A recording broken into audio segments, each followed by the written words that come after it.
Good evening, everyone. This is Elsie Kerns, Wellness with Elsie, your chaos to clarity coach and energy medicine practitioner. And I'm really excited tonight because I have a dear friend and colleague here, Heidi Ferguson, who is a psychic medium in Philadelphia. And I have so many questions that I'm dying to ask her. So welcome, Heidi. Thank you, Elsie. Thank you for doing this. I really appreciate it. I'm excited to be here. Great. And I see Verena's there. Hi, Verena. Well, the first question, Heidi, I'd like you to clarify for our audience is, what is the difference between a psychic and a medium? Well, that's a great question, and it's a question many people have, Elsie. So everybody has psychic abilities. So we're all born with a sixth sense, and some people choose to use that, some people don't, but I choose to use my sixth sense. So it's my intuition. Everyone has an intuition. So people use different terminology for that. But that is one who has a psychic ability. A medium is one who can talk to those who have passed on, and really can connect with spirits from beyond. So in my case, I actually am in communication a lot with my father and my father's mother, whom I've never met, but I'm in communication a lot with, those are my spirit guides. And I have other people who have come through as well. So that's a medium. That's the difference between the two. Great. Now, Heidi, what distinguishes you and the way that you work from other psychics and mediums? Because I know you kind of have a unique niche. Yeah, I do. Thank you for saying that. So one of the things that I'm very intentional about is my own personal growth work. And what that allows me to do, Elsie, it allows me to really be clear about what's going on with me personally and the issues that I have going on in my life. So that way, when I share information, when I have information downloading from spirit, and I'm giving that information to the person or people in front of me, there's nothing attached to it. I have no emotional attachment to it, and so it really comes out very clean. The other thing, too, is that I'm always working on my own spiritual health, my own spiritual life and connection with God, with the other. And I work in two different ways. I have a shaman that I work with, and I also work with someone that I see on a monthly basis, and more in a class venue. That's also a lot of fun. I'm learning a lot of different things, but I also work on two different levels. Now, Heidi, I know that a lot of people are curious about, were you born with the psychic ability, or did you develop it over time, or when did you realize you really had this ability to help people through your intuitive psychic awareness and mediumship? Sure. So we're all born with it. We're all born with, a sixth sense and intuition. But I didn't use it, throughout my life. I will say, though, that I've always had a connection. I've always had a very deep faith in believing that no matter what the circumstances, I would always be okay. So my connection to spirit has always been very deep. And also, throughout my life, as I've gotten older, it has matured and grown in different ways. And so, and I would say within the last 5 or 6 years, I have chosen to do it as a career so that I can help other people. And I would say most people are, looking for deeper connection, not only with themselves, but with spirit. And that's one way that I can help and support them.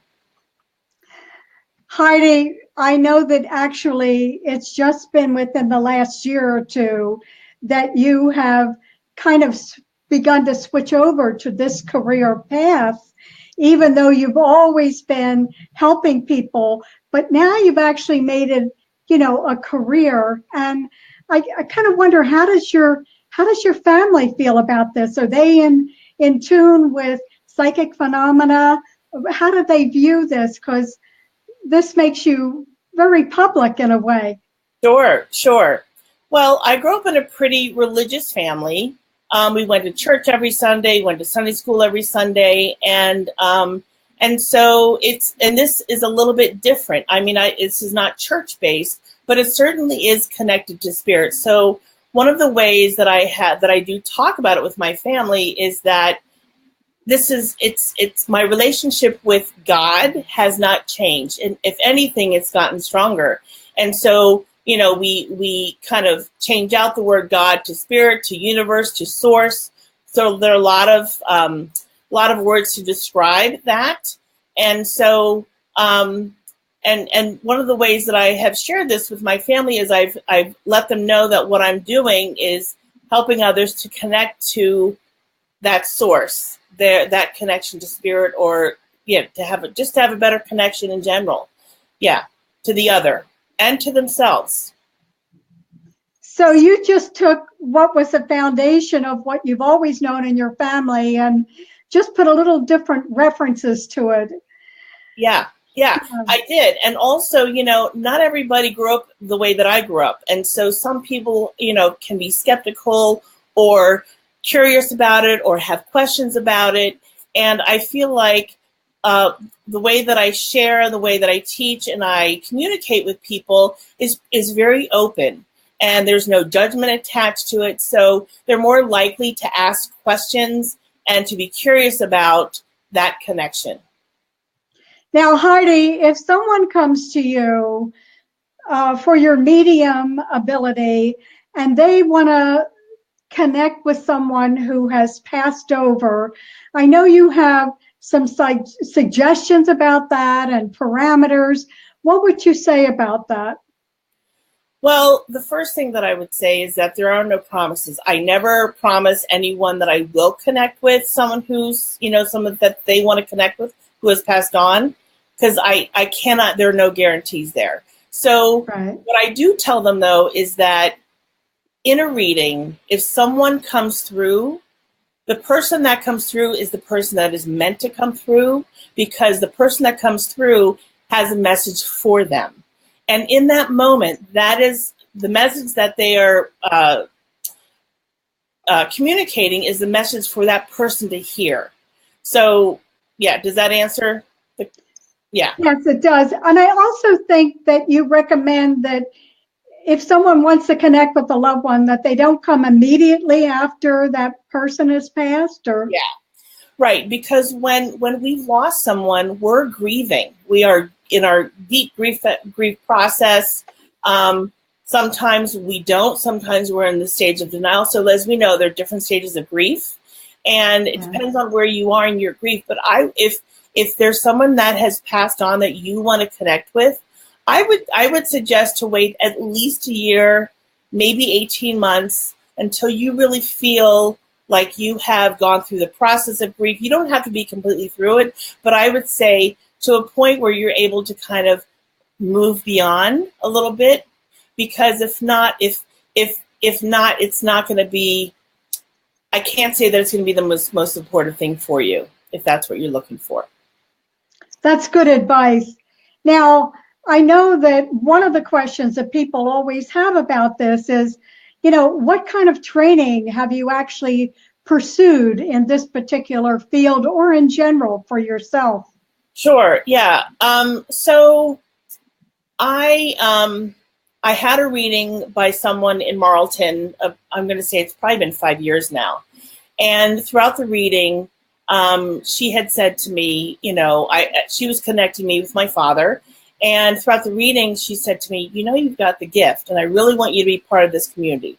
So at that point, she was offering classes to hone one's intuition and psychic abilities. And so I took that course, and I did really well. I actually, she had this graduation ceremony, and I actually graduated at the top of my class. I was really surprised about that. But really, it is about completely tapping into spirit and being grounded in oneself and to connect with spirit, because that's the only way it really works. Well, what kind of people come to you for help?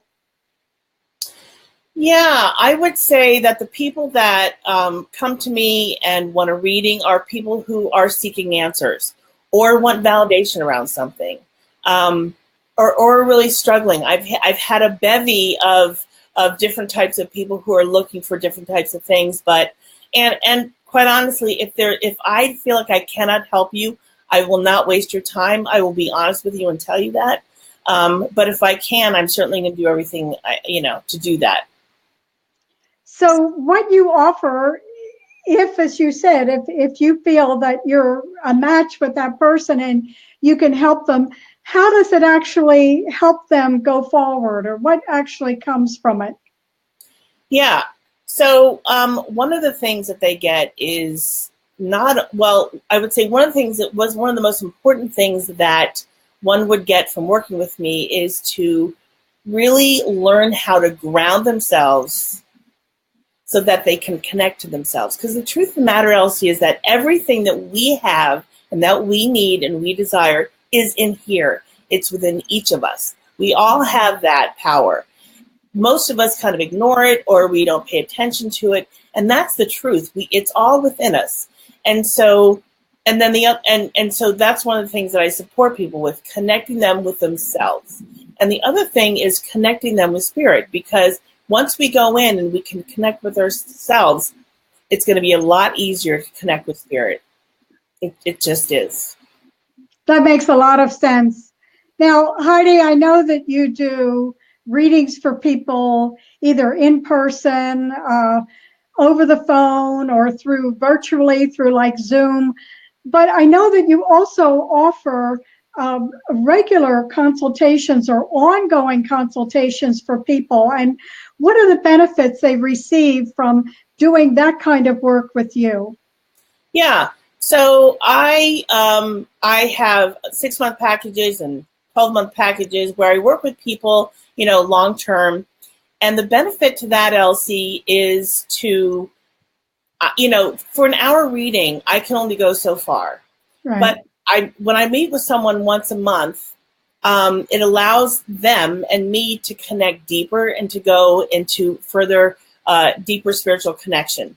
And also what happens is in the interim between the monthly appointments that we have, I often get information. I often have downloaded information and I'll share that with them. Or if they have a question or if they have a concern about something, I allow them to communicate with me a little bit and we have that. But it really allows our relationship to enrichen, and also their relationship with themselves as well as with spirit. That sounds like a great idea. So if someone was interested in that kind of continuing work, how do they go about setting that up with you? Well, I'm on Facebook, Heidi L. Ferguson. I also have a website, and that is www.heidilferguson.com. My phone number is on my website. You can get that there. You can, contact me through my website or Facebook. You can private message me. There are a lot of ways to get in touch with me. Okay, and I'm going to list those below when we're finished the interview. But I know that you also offer just a free consultation to see if that ongoing idea, that monthly idea, is a fit for the two of you as well. I do, yes. So I also do discovery sessions. And what happens in a discovery session is what I sort of preface it by saying is to the person is come prepared with a question. And we can talk about that. And, I intuit information for you in that period of time. And then I talk about what I have to offer and how I can support you moving forward. Great. And then they can make the decision from there. But what you're saying makes a lot of sense, because I realize that, if someone wants to have continuing guidance, that just that one session covers one thing, but not whatever else is going on for them in life. Right. Yeah. So is there anything else that you'd like to tell us about this quantum energy field that you enter? Yeah, well, so I'm actually in the process of creating an online course to hone one's intuitive skills, and I'll be putting that out in a few weeks on Facebook and on my mailing list and whatnot. And yeah, so I would love to have as many people that want to sign up for that. And I will be posting in the information. And I'm hoping that it'll go really well. It'll be a lot of fun. Great. Well, I just want to thank all the people. I'm seeing some wonderful comments here from Kathy Cutair in Philadelphia and Donna Burke, and Janice is joining us, saying hello to both of us, and Kathleen Scheivel, and also in Philadelphia. So it's great to have everybody with us, and I am going to list all that information below so that if you want to get in touch with Heidi, very easy way to do that through her website. And again, all the information is there. Heidi, this has been such a pleasure. Thank you, Elsie. I've had a really good time. This is great. Yes, and I also want to thank Verena for joining us from Colorado. I love it. Okay, everybody, I'll put all the information up, and we'll have this link up so you can send people over both to Heidi's page and my page, and you'll be able to see the entire interview. Good night, everybody. Good night, Heidi. Good night, everyone. Thank you.